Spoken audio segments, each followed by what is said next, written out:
નમસ્કાર, હું રૂશાંક ઠાકર કોમોડિટી કેપિટલમાં આપનું હાર્દિક સ્વાગત છે. માર્કેટે આખરે થોડોક હાશકારો લીધો છે, એના વિશે વિગતે ચર્ચા કરીશું, પરંતુ સૌથી પહેલા નજર કરીએ હેડલાઇન્સ પર.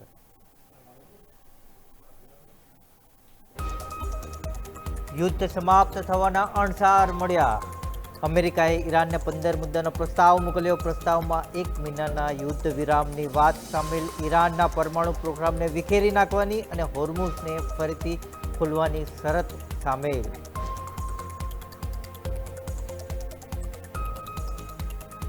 યુદ્ધ વિરામ માટેની વાતચીત પાકિસ્તાનમાં થઈ શકે. પાકિસ્તાનના પીએમ શાહબાઝ શરીફે એક પોસ્ટમાં લખ્યું કે પાકિસ્તાન ઈરાન યુદ્ધને સમાપ્ત કરવાના મુદ્દે વાતચીત યોજવા માટે તૈયાર. પાકિસ્તાન સિવાય ઇજિપ્ત અને તુર્કી દ્વારા યુદ્ધ સમાપ્ત કરવાની દિશામાં ખાસ પ્રયત્નો. ક્રૂડના ભાવમાં કડાકો બોલાયો. એમસીએક્સ પર 4.37% કડાકો બોલાયો. હવે બ્રેન્ટ ડોલર $100 નીચે પહોંચી ગયું.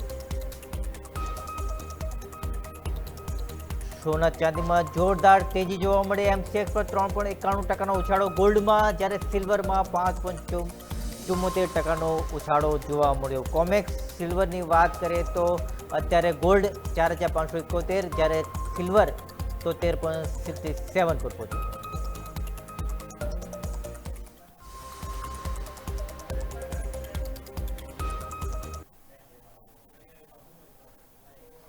ઈરાનના યુદ્ધમાં ફરી એક વખત જોરદાર ટ્વિસ્ટ આવ્યો છે. ટ્રમ્પ સાહેબ અત્યારે ગમે તેમ કરીને યુદ્ધ પૂરું કરવાની ઉતાવળ છે, એમને ઉતાવળા બન્યા છે અને એ દિશામાં જ અત્યારે પ્રયત્નો કરી રહ્યા છે. એમના પેટમાં તેલ રેડાયું હોય ને એવી સ્થિતિ અત્યારે જોવા મળી રહ્યું છે. તેઓ એક બાજુ ઈરાન પર આખરી શરતો લાદી રહ્યા છે, પરંતુ ઈરાન અત્યારે બિલકુલ મચક આપવા માટે તૈયાર નથી. ઈરાન પણ સામે શરતો મૂકી રહ્યો છે. આ બધી ઘટમથલમાં પાકિસ્તાન, ઇજિપ્ત અને તુર્કીએ પ્રયત્નો કરી રહ્યા છે કે ગમે તેમ કરીને આ યુદ્ધ પર ફૂલ સ્ટોપ મૂકી જાય. એ દિશામાં અત્યારે પ્રયત્નો ચાલી રહ્યા છે. પાકિસ્તાનમાં વાતચીત થઈ શકે છે. બીજી તરફ તુર્કીનું ઇસ્તંબુલ પણ વાતચીત માટેનું એક ડેસ્ટિનેશન હોઈ શકે છે. એટલે આ બધા જે પ્રયત્નો ચાલી રહ્યા છે એને જોઈને માર્કેટને લાગી રહ્યું છે કે હવે ટૂંક સમયમાં યુદ્ધ વિરામ થઈ જશે, યુદ્ધ પર ફૂલ સ્ટોપ મુકાઈ જશે. આવી દિશામાં અત્યારે સંકેત જોવા મળી રહ્યા છે. તમે એની સીધી અસરો જુઓ. અત્યારે ક્રૂડ જે રોડ થઈને બેઠું હતું, જે બિલકુલ મચક નહોતો આપતો, બિલકુલ એના ભાવ આસમાને પહોંચી ચૂક્યા હતા. અત્યારે ક્રૂડ અને ડોનાલ્ડ ટ્રમ્પ સાહેબ બંને અત્યારે નરમ પડ્યા છે. બંનેની અકડ અત્યારે ધીરે ધીરે જઈ રહી હોવાનું લાગી રહ્યું છે. બીજી તરફ ગોલ્ડ અને સિલ્વર અત્યારે હરખાઈ રહ્યા છે, એમાં જોરદાર તેજી જોવા મળી રહી છે. તો આવા માહોલમાં રોકાણકારો માટે સૌથી મોટો સવાલ છે કે આ તબક્કે ખરીદી કરવી જોઈએ કે પ્રોફિટ બુકિંગ કરવું જોઈએ, કેમ કે અત્યારે જોરદાર ઉછાળો આવ્યો છે. તો એ આપણે માર્કેટ એક્સપર્ટની પાસેથી સમજીશું. આપણી સાથે કુંવરજી ગ્રુપના રવિભાઈ દિયોરા જોડે છે. રવિભાઈ, આપનું સ્વાગત છે. ધન્યવાદ. રવિભાઈ, સૌથી પહેલા ભારતીય રૂપિયાની વાત કરીએ તો ક્રૂડના ભાવ ઘટ્યા છે. ઇક્વિટી બજારમાં આજે થોડીક તેજી પણ જોવા મળી છે. તો ભારતીય રૂપિયાને જોઈએ એટલો સપોર્ટ મળ્યો નથી, એટલી મજબૂતી જોવા મળી નથી. એનું કારણ શું છે? એનું કારણ ફંડામેન્ટલ છે. જે પણ અત્યારે ન્યૂઝ આવ્યા છે કે જે પણ અત્યારે માર્કેટ અનુમાન કરી રહ્યું છે એ ખાલી મીડિયા સોર્સિસથી ન્યૂઝ આવી રહ્યા છે. અહીંયા કોઈ હજી સુધી કન્ફર્મેશન ન્યૂઝ નથી. અને લાઈક કે એક ખાલી પાકિસ્તાને જે ટ્વીટ કર્યું અને એના રિપ્લાયમાં યુએસ પ્રેસિડેન્ટે એને રીટ્વીટ કર્યું, એટલે માર્કેટ થોડું વધારે એને પોઝિટિવ લઈ રહ્યું છે. હાલાકી ઈરાનની જે શરતો છે એ અને 15 પોઈન્ટનો જે ફોર્મ્યુલા છે એ થોડું હાર્ડ છે. બંને મીન્સ કે કોમ્પ્રોમાઇઝ કરી શકે, એ બહુ મોટી સરપ્રાઇઝ થઈ શકે જો આવું કંઈ આવે છે. પણ હાલમાં પ્રાઇમા ફેઝી પર જે માર્કેટ રિલીફ રહી રહ્યું છે એનું એક જ રીઝન છે કે એક ઇઝરાયલની ચેનલ તરફથી ન્યૂઝ હતા કે કદાચ જ્યાં સુધી આ નેગોશિએશન ચાલે ત્યાં સુધી 1 મહિનાનું ઇમિડિયેટ સીઝ ફાયર છે એ જોવા મળે અને ત્યારબાદ નેગોશિએશન ચાલુ થશે. આપણે રશિયા યુક્રેનમાં બી ઘણા 1 મહિના 15 દિવસ આવી રીતે સીઝ ફાયર થતા જોયા હતા, પણ ફરીથી સીઝ ફાયર એન્ડ થાય એટલે એટેક ચાલુ થઈ જતા હતા. તો આઈ થિંક હજી પણ મીન્સ કે આમાં એગ્રીમેન્ટ થવું ખાસ ઇમ્પોર્ટન્ટ છે. હાલાકી એગ્રીમેન્ટ કોની સાથે થઈ રહ્યું છે એ પણ હજી માર્કેટને ખ્યાલ નથી, કારણ કે મીન્સ એક સાઈડ તે કહી રહ્યા છે કે ત્યાંના જે મીન્સ કે નવા લીડર છે જીવે છે કે નથી ખ્યાલ. રાષ્ટ્રપતિ અને ત્યાંના પાર્લામેન્ટ મિનિસ્ટર આ બે અત્યારે વધારે લાઇમલાઇટમાં છે. હાલાકી એમને બી ક્લેરિફિકેશન આપી દીધું હતું કાલે કે કદાચ એ પણ નેગોશિએશનમાં નથી. હવે હાલાકી માર્કેટ રિએક્ટ કરી રહ્યું છે, ક્રૂડ રિએક્ટ કરી રહ્યું છે, ગોલ્ડ સિલ્વર રિએક્ટ કરી રહ્યું છે.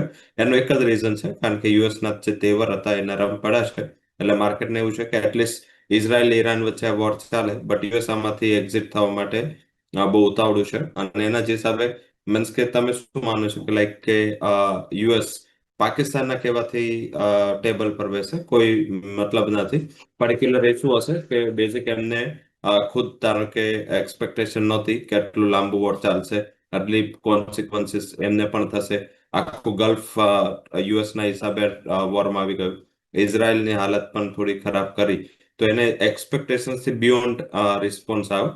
એટલે એમને હવે આમાંથી નીકળવું છે. એટલે એમને, કારણ કે પાકિસ્તાને ઘણા બધા સારા ખરાબ કામોમાં યુએસનો સાથ આપો છે, એટલે હવે પાકિસ્તાનને એમને મેસેજ કરવો હશે. એટલે પાકિસ્તાન આમાં ઇન્ટરમીડિયેટ કરી રહ્યું છે. અધરવાઇઝ પાકિસ્તાનના કહેવાથી યુએસ ઈરાન સાથે વોરની ટોકમાં બેસે એ કોઈ મીન્સ કે માને નહીં. તો બેઝિક એવું દેખાઈ રહ્યું છે કે કદાચ યુએસ એક્ઝિટ થાય, બટ ઈરાન ઇઝરાયલ વચ્ચેનું જે મીન્સ કે પ્રોબ્લેમ છે એ કન્ટિન્યુ જ રહેશે, એમાં કોઈ બેમત નથી. કારણ કે હવે તો ત્યાં ટેરરિસ્ટ ફ્રન્ટ પણ બધા એક્ટિવ થઈ ચૂક્યા છે. તો આઈ થિંક આ બધા ફેક્ટર જોતા એવું લાગે છે કે આ રિલીફ છે ટેમ્પરરી છે, કોઈ ખાસ રિલીફ નથી. અને જો આ ખાસ રિલીફ હોતે તો રૂપીનું રિએક્શન પોઝિટિવ હોતે. એ 93.50 એટલીસ્ટ આવ્યો હોતે, પણ છતાં એ રેકોર્ડ લો પર જ ટ્રેડ કરી રહ્યો છે. અને હું ઓલવેઝ કહું છું કે બેઝિકલી તમારે જો કોઈને ઉપર કોન્ફિડન્સ રાખવો હોય તો બોન્ડ yield અને કરન્સી ઉપર રાખવું જોઈએ. એ વધારે લિક્વિડ અને વધારે રિલાયબલ છે. બાકી બધા જે ન્યૂઝ અને એના ઇવેન્ટ અને કમેન્ટ ઉપર વોલ્ટાલિટી રહે. ઓલ ઓવર આઈ થિંક મને એવું દેખાઈ રહ્યું છે 94, 20, 30 આસપાસ એક હડલ છે. હાયર લેવલથી થોડું આરબીઆઈ ઇન્ટરવેન્શન કરશે, બટ બ્રોડર રૂપીમાં વીકનેસ છે એ જળવાઈ રહેશે. કારણ કે પોસ્ટ વોર સિનારીઓ કદાચ ચાલો એવું છે કે વોર ખતમ થઈ જાય તો પણ જે સપ્લાય રિસ્ટોર થતા એ ગલ્ફની એ ઘણો ટાઈમ લાગી જશે. હાલાકી ગલ્ફ ઓફ વોરમાં એક જ આપણા માટે તો ખાલી એક જ ફેક્ટર છે. અને સરપ્રાઈઝ આજે હતી સવારે એસએનપી એ, જો તમે રિપોર્ટ વાંચશો તો ખ્યાલ નહીં આવે કે આપણા જીડીપીનું ફોરકાસ્ટ શું કામ વધાર્યું. મીન્સ કે આખા રિપોર્ટમાં ઇન્ફ્લેશનને લઈ, વોરને લઈ, સપ્લાય ચેનને લઈને એમને પ્રોબ્લેમ ઇન્ડિયા માટે ઊભા થઈ શકે એવું ઇન્ડિકેશન આપ્યું છે. પણ સામે એમને FY 27, 8 અને 9 ત્રણેયના જીડીપી ફોરકાસ્ટ વધારી દીધા, પણ છતાં એની ઇમ્પેક્ટ કોઈ રૂપી પર ના આવી. તો ડેફિનેટલી હવે રૂપી પર આ ફોકસ રાખવું જોઈએ. જ્યાં સુધી વોર ઝીરો એકદમ સમાપ્ત નહીં થાય અને ક્રૂડ $80 નીચે નહીં આવે ત્યાં સુધી કોઈ મોટી રિકવરીની આશા ના રાખવી જોઈએ. ગોલ્ડની વાત કરીએ તો આપની વાત સાચી છે. ટ્રમ્પના નિવેદનો પર ભરોસો કરવો તો બહુ મુશ્કેલ છે. કેમ કે ઈરાન તરફથી જે નિવેદનો આપે, જે સંકેતો આવી રહ્યા છે એટલા ઉતાવળું નથી ઈરાન કે યુદ્ધ વિરામ કરવા માટે. તો અત્યારે ગોલ્ડમાં જે 3.91% ઉછાળો આવ્યો છે, તો અપસાઇડ જળવાઈ રહેશે ગોલ્ડમાં? ગોલ્ડમાં આગળ જતા જો ઇનકેસ આપણે એવું માનીએ છીએ કે ચલો આ વાત સાચી છે અને મીન્સ કે એ લોકો રેડી છે, તો સેફ હેવન અપીલ છે તો દૂર થશે. અત્યારે જે ગોલ્ડમાં પોઝિટિવ રિએક્શન છે એનું માત્ર એક કારણ છે ડોલર ઇન્ડેક્સ અને અમેરિકન બોન્ડ yield. ગઈકાલે રેકોર્ડ લો પર પહોંચ્યા પછી મીન્સ કે રેકોર્ડ હાઈ પર બોન્ડ yield પહોંચ્યા પછી થોડું નીચે આવી છે. અને મીન્સ કે 4.5 હજી બ્રિજ નથી કરી શકતું. જે દિવસે 4.5 બ્રિજ કરશે, બોન્ડ yield જે અત્યારે 4.34 છે અને કાલે 4.46 સુધી ગઈ હતી, એ 4.5 બ્રેક કરે એનું ઇન્ડિકેશન એ થાય કે હવે રેટ હાઇક તરફ માર્કેટ વિચારે. ત્યાં સુધી માર્કેટ અત્યારે થોડું રિલીફ લઈને ચાલી રહ્યું છે. અને આજે જે છે ટેમ્પરરી રિલીફ છે, આમાં કોઈ ફંડામેન્ટલ ન્યૂઝ નથી. આટલું બધું કરેક્શન આવતું હાયર લેવલથી સારા એવા પ્રાઇસમાં કોલેપ્સ હતા, એના હિસાબે એક શોર્ટ કવરિંગ માનવું જોઈએ અને બાર્ગેન બાઇંગ લોઅર લેવલથી થોડું માર્કેટ બાર્ગેન બાઇંગ માટે વિચારવું છે. એ જ આને ગણવું જોઈએ. એનાથી વધારે મારા હિસાબે આને ફંડામેન્ટલી જોવું ના જોઈએ. અને ઓલ ઓવર સિચ્યુએશન વાઇઝ એવું લાગે છે કે જે ગોલ્ડ છે એ M6 પર જોઈએ તો લાઈક 1,44,000 અત્યારે આવી ગયું છે. હવે જો ઘટાડો મળે છે ઇન્ટ્રાડે પર્સપેક્ટિવથી 41,500, 41,43 સુધી, તો ત્યાં ખરીદી કરવી જોઈએ. સ્ટોપ લોસ રાખવું જોઈએ 42,700 અને ઉપર 1,45,600 થી 1,46,000 સુધીનો ટાર્ગેટ આવી શકે છે. ત્યાં એકવાર પ્રોફિટ બુક કરી લેવું જોઈએ. સિમિલર વેમાં સિલ્વરમાં પણ 2,32,800 નો સપોર્ટ વર્ક કરી ગયો છે અને ફરીથી વીકલી બેસિસ પર એના ઉપર ક્લોઝ થવા માટે જશે. તો એ આધારિત મીન્સ કે અહીંયા પણ થોડું ઘટાડે 2,35,000 2,34,000 વચ્ચે બાય કરી 2,32,800 નો સ્ટોપ લોસ રાખવાનો છે અને સ્ટોક ઉપર 2,40,000 સુધીનો ટાર્ગેટ આવે તો ત્યાં એકવાર નફો બાંધી લેવો જોઈએ. ગોલ્ડ ટુ સિલ્વર રેશિયો છે એ અત્યારે 60 પાર પહોંચી ચૂક્યો છે, જે જાન્યુઆરીમાં 45 આસપાસ હતો. તો એ કઈ વાતનું સિગ્નલ છે? ફરીથી આપનો ક્વેશ્ચન જણાવશો? ગોલ્ડ ટુ સિલ્વર રેશિયો 60 પાર પહોંચી ચૂક્યો છે, એટલે એ કઈ વાતનું સિગ્નલ છે? અત્યારે બેઝિકલી જે રેશિયો છે એ મીન્સ કે મારા હિસાબે આમ કમ્ફર્ટ ઝોન પર છે, કારણ કે વચ્ચે તો આ રેશિયો બહુ વધી ગયો હતો. આઈ થિંક કે એના હિસાબે મીન્સ કે જોઈએ તો ધીમે ધીમે હવે સરભર થઈ રહ્યો છે. 70 એ નોર્મલ કહેવાય. 0.60 0.70 આસપાસનો જે રેશિયો છે એ મારા હિસાબે અત્યારે નોર્મલ સિનારીઓ છે. જ્યારે ગોલ્ડ 1,50,000 હતું અને સિલ્વર 4,20,000 હતું, એ એબનોર્મલ સિનારીઓ હતો. પણ હવે મારા હિસાબે બંને કમ્ફર્ટ ઝોન પર છે અને એના જ હિસાબે હવે જો બંને 1-2% ડિફરન્સથી ચાલે છે કે નીચે આવે છે, તો મારા હિસાબે સિલ્વર થોડું કમ્ફર્ટ ઝોન પર આવી ગયું હતું અને મીન્સ કે આજે થોડું મેટલ્સમાં પણ સુધારો હતો. થોડા ગ્લોબલ ઇકોનોમિક સેન્ટિમેન્ટ થોડા ઇમ્પ્રુવ થયા હતા એટલે ચાંદીમાં ઉછાળો છે. બટ ધીમે ધીમે જે ફંડામેન્ટલ્સ છે એ ફંડામેન્ટલમાં જે ડિમાન્ડનું ફેક્ટર હતું એ અત્યારે થોડું ગાયબ થઈ ચૂક્યું છે. ગોલ્ડમાં હજી પણ સેફ હેવન ડિમાન્ડ છે, બટ સિલ્વરમાં થોડો આ ઇસ્યુ રહ્યો છે. બટ મારા હિસાબે જે દિવસ 2 લાખનું લેવલ પરમ દિવસ જ બ્રેક કર્યું હતું, લાઈક કે ગયા વીકેન્ડના, તો ત્યારે લોકો બેરિશ થઈ ગયા હતા. લોકોને મીન્સ કે 1 લાખ દેખાઈ ગયું હતું. મારા હિસાબે 2 લાખનો બેઝ બનાવી રાખશે સિલ્વર. અલ્ટિમેટલી કદાચ એને ટેમ્પરરી બેઝિસ પર વાયોલેટ કરે પણ એ સારો લેવલ ગણી શકાય. સિમિલર વેમાં ગોલ્ડમાં પણ 1.30નું લેવલ આવી ગયું હતું એ દિવસ, તો 1.30 એ સારો બેઝ છે અને બેઝ બની રહેશે. અને ગોલ્ડ સિલ્વર રેશિયો પ્રમાણે મારા હિસાબે જે સિલ્વરનું ઓવરબોટની પરિસ્થિતિ હતી એ હવે આ ગોલ્ડ સિલ્વર રેશિયો ઇમ્પ્રુવ થવાથી કમ્ફર્ટ લેવલ પર આવી ગઈ છે. હવે આ રેશિયો પ્લે ના કરવું જોઈએ. બિલકુલ. ગોલ્ડ સિલ્વર બાદ હવે ક્રૂડની વાત કરીશું, કેમ કે એમાં કેટલાક દિવસોથી ઉછાળો જ આપણે જોયો છે, પરંતુ હવે એમાં 4.25%નો ઘટાડો છે. એના વિશે રવિભાઈ સાથે વિગતે ચર્ચા કરીશું, પરંતુ અત્યારે સમય છે એક નાનકડા બ્રેકનો.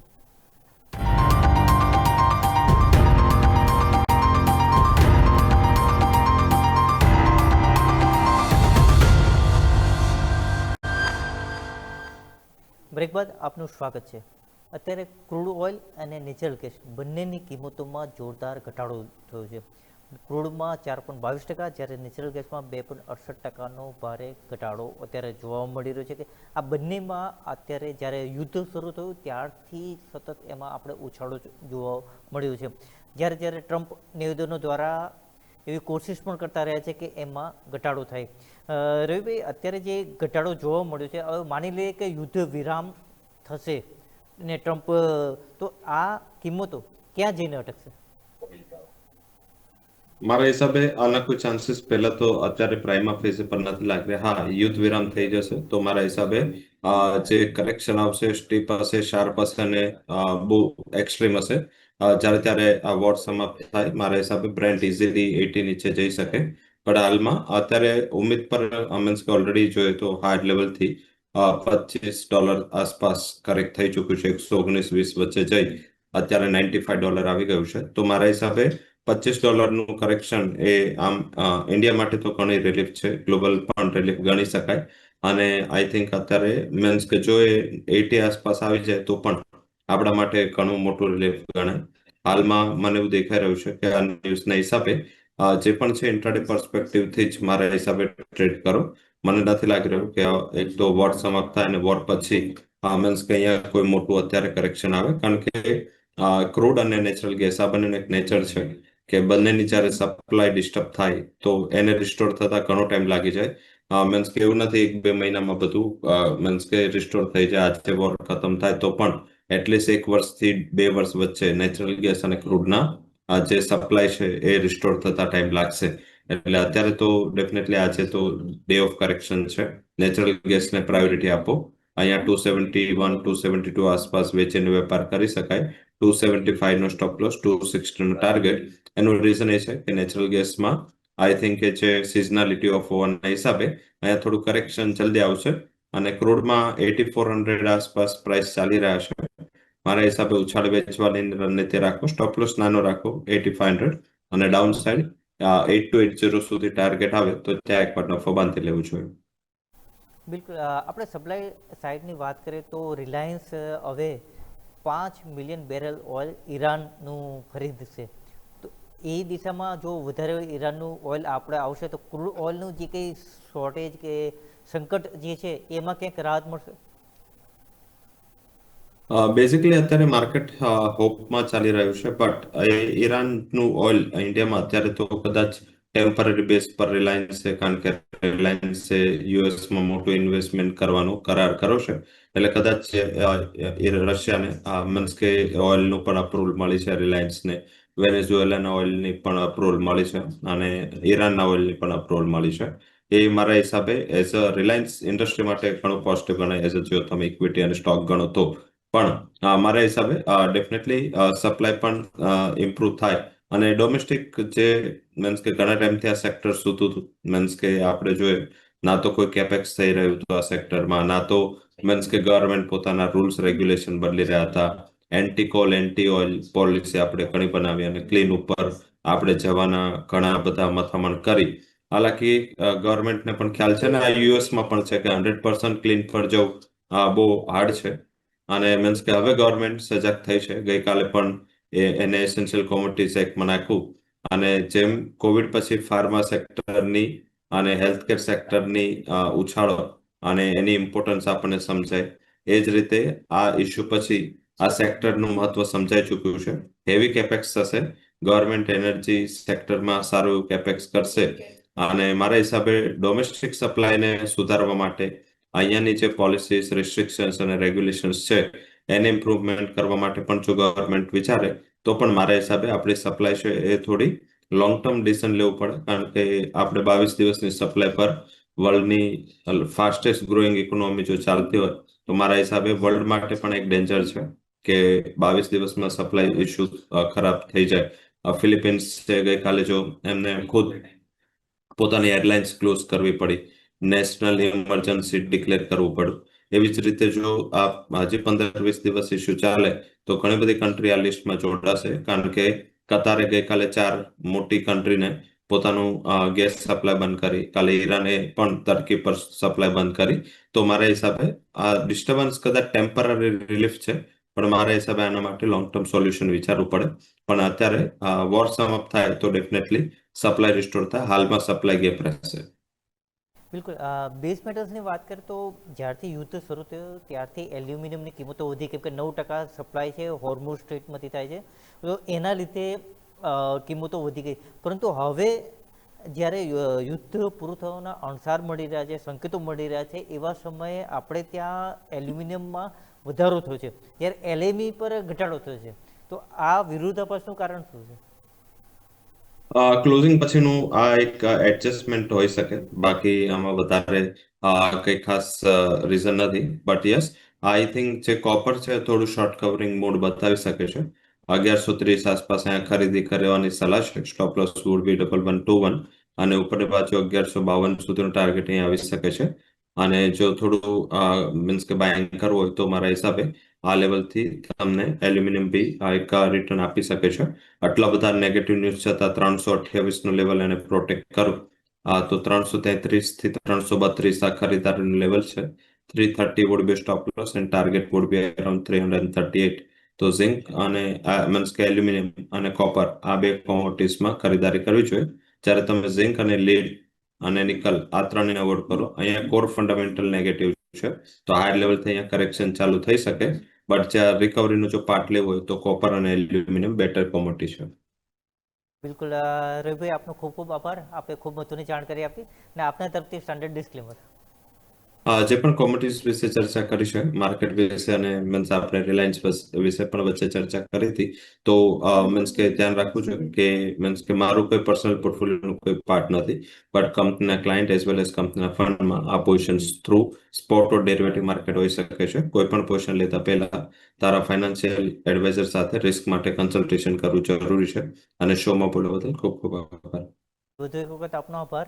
હવે ભાવ પર એક નજર કરીએ તો અત્યારે ગોલ્ડમાં 3.90%નો ઉછાળો છે, જ્યારે સિલ્વરમાં 5.52%નો ઉછાળો છે, કોપરમાં 1.51%, જ્યારે ઝીંકમાં 0.62%નો અત્યારે ઉછાળો આપણને જોવા મળી રહ્યો છે. એલ્યુમિનિયમમાં 0.75%નો ઉછાળો છે, જ્યારે ક્રૂડ અને નેચરલ ગેસમાં ઘટાડો છે. ક્રૂડની વાત કરીએ તો 4.13%નો ઘટાડો છે, જ્યારે નેચરલ ગેસમાં 2.64%નો અત્યારે આપણે ઘટાડો જોઈ રહ્યા છે. આ તો થઈ વાત નોન એગ્રી કોમોડિટીઝની. હવે એગ્રી કોમોડિટીઝમાં કેવી હિલચાલ છે, કેવો મૂડ છે, મિજાજ છે, એના વિશે વાત કરશે અમારા સહયોગી હાર્દિક ત્રિવેદી અને ધવલ પટેલ. મને રજા આપશો. નમસ્કાર.